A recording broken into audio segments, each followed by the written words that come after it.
आज आपण बनवणार आहोत रव्याची अप्पी। आप्प्याचं भांडं ठेवून घेतलेलं आहे, त्यात थोडं थोडं तेल सोडूया।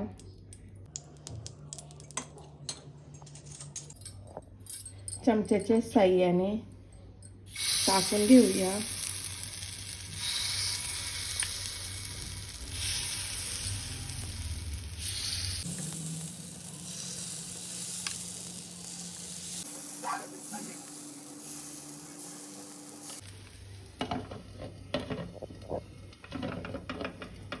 दहा मिनिट वाफ ठेवायला ठेवूया।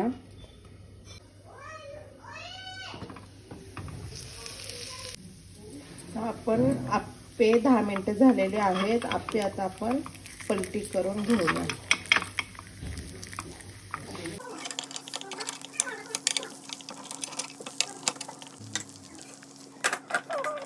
हे आता सर्व करूया टोमॅटो केचप सोबत आणि मोठू मोठू खाऊया। हा सुंदर असा गरमागरम